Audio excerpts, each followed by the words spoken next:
Hello, I'm Joe Baines and welcome to Breakthrough Blueprint. This is my third video and I'm going to talk about my own personal breakthroughs. I have given myself a lot of labels, and some of those labels are: I'm a cloud engineer, I'm an AI automations engineer, I'm a Linux network administrator, I'm a database administrator, network, blah blah blah, all of those, right? And I'm a biohacker. So I think that's probably the label I identify with the strongest. I'm a yogi. I'm a confidence coach. I'm a juggling coach, and I'm sure there's other labels I can give myself. But the label I want to talk about today is the label I've given myself of being a yogi. Right? What does that mean? It means I follow, or I've studied the yoga system. And what is the yoga system? This is my current level of understanding of yoga. So in 6 months' time or a year's time, it could be different. This is just my personal understanding of yoga. So what is yoga? Yoga is a personal development program, and I think it's one of the most powerful personal development programs I have ever come across in my life. Yoga is about 3,000 to 6,000 years old, and obviously it's been evolving over that time.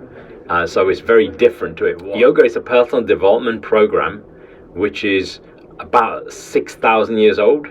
Obviously it's been evolving in those 6,000 years ago. So if you went back like a couple of thousand years ago, yoga would be quite different to what it is now, I'm sure, and it's evolved.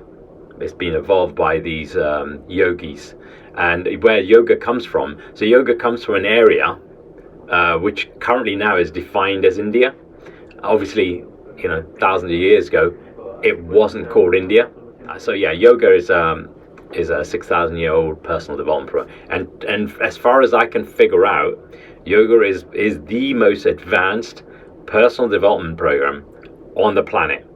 And I can say this because I've done lots of other personal development programs, which in their own right are amazing. So I've done Millionaire Mind Intensive, MMI, and I've done that program maybe 3 times now, and it's phenomenal. That's the only way. Like the first time I went and did it, I did it in I think it was Munich, and it was phenomenal. It changed my life, right? So fantastic. Hacker, you did a fantastic job with the MMI, and you still carry on doing a fantastic job. The other one I'm in is Tony Robbins' world. So I've been to Tony Robbins, all of his events.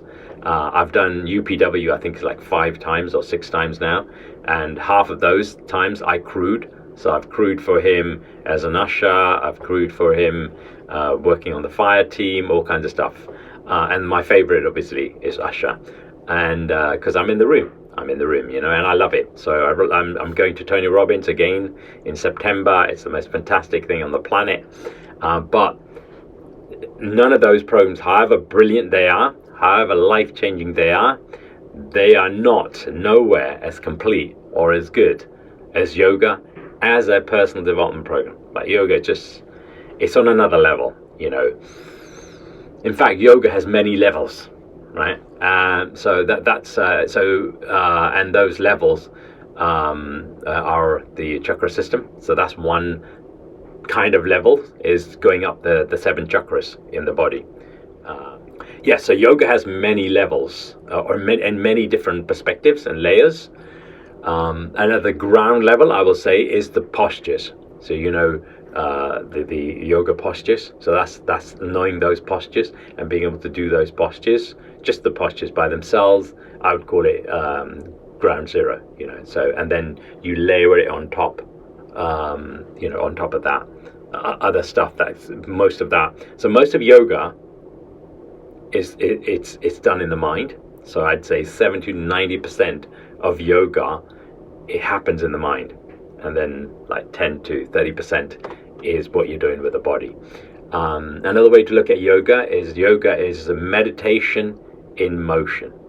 So in yoga, you're meditating basically, but you're putting the body into certain postures, certain positions during the meditation, and that guides that guides where your focus is, how your focus is. So with yoga, what you do with your yoga postures and the yoga movement you're doing, you layer them with your mental focus, your mind's focus, the emotions you want to create, and the characteristics you want to bring out. So you're layering it with lots of other things. So in yoga, one of the layers or levels, I'm going to call it, is the chakra system. So the chakra system starts at at the base of your spine and goes all the way up to the top of your head. And so what is the point of yoga?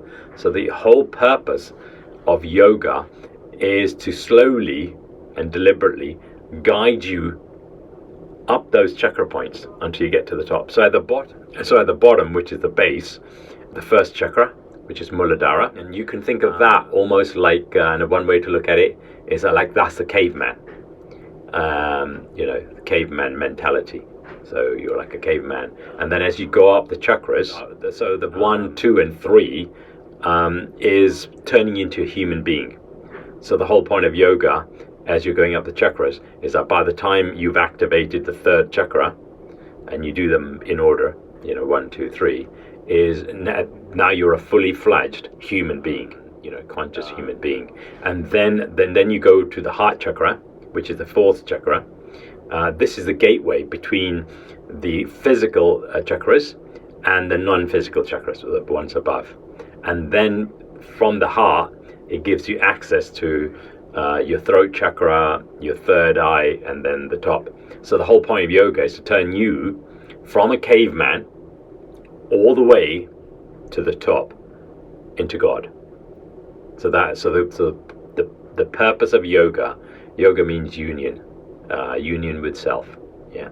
Is to bring full realization that you are God.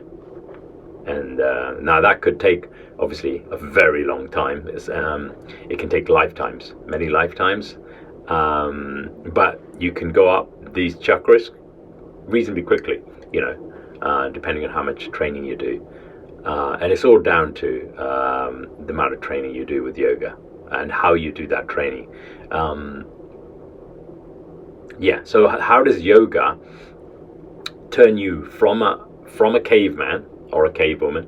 I don't want to be sexist, to a fully fledged human being, which is the third chakra, and then finally to God. How does it do that? It does that by improving the quality of your being. So what yoga does is it improves the quality of the relationship you have with yourself, because the most important relationship you will have isn't with your mum or your dad or your wife or husband or your kids or whoever, or the government or whatever it is. The most important relationship you have is with yourself. And what yoga does is that it works on improving that. And in yoga, everything outside is a reflection of what's inside of you.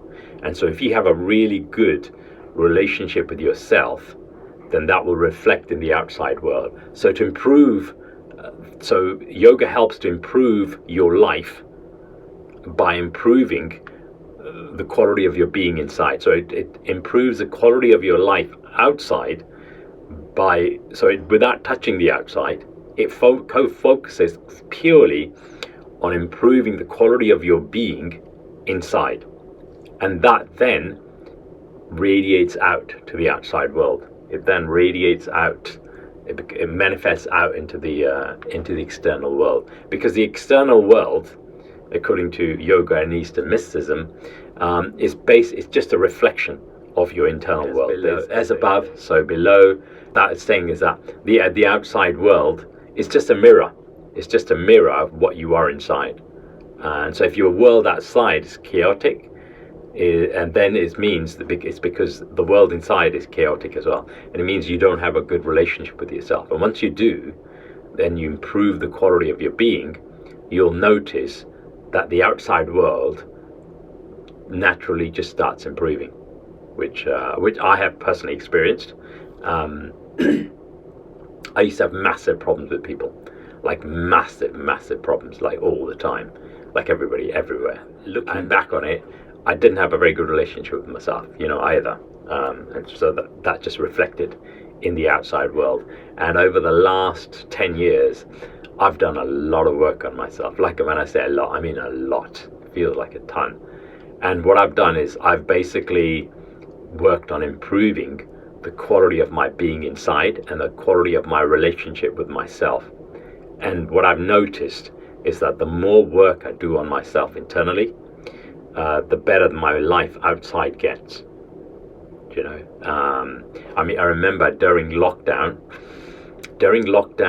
in the first lockdown, I did a lot of work on myself because what else are you going to do, right? So I was doing like 5 hours of yoga a day, and I basically had the best that year, the lockdown year, which a lot of people suffered in. I had the best year of my life. So 2020 was because what I do is every Christmas I sit down and I go through the whole calendar year, to look at my whole 12 months and then try to plan my next 12 months. But I try to assimilate, assess what's happened in the whole year. And I remember looking through it, and it was phenomenal. I was like, well, wow, how was that year the best? And it was because I did all that yoga, I think. That's what it feels like. Well, what I noticed when I was doing like 4 or 5 hours of yoga a day is that the world outside was shifting around for my favor, for my benefit. I don't know, it's quite hard to, I don't know if you relate to that, but it was like the world was refiguring itself around me for my benefit. And it was happening without my direct involvement. I wasn't doing it, clearly. And it was just phenomenal. Everything just went my way everywhere. Doesn't matter about lockdowns or anything. Things just went my way, and I don't know how to explain that, but it was like magic. And I'd love to make myself do that much yoga again. And I'm gearing myself up. At the moment, I'm managing 1 to 2 hours of yoga and meditation in the morning, and probably about 1 hour of yoga and meditation in the evening. I want to increase that to 2 hours in the morning, 2 hours in the evening, and then 3 hours in the morning and 3 hours in the evening. I just want to keep ramping it up. I think it'll be phenomenal. Anyway, yeah. So that's my take on yoga. It's a personal development program, and you just work on each of the chakras. And each of the chakras, by the way, is a specific frequency, is a specific color, has got a specific yantra connected to it. And so you focus, it has specific characteristics, it's got specific qualities associated with each chakra. And what you do is you focus. So when you're holding that posture, you're focusing on that chakra, which is that specific frequency and color, and those qualities that are associated with that chakra. So that's my understanding of yoga. Wow. Let's just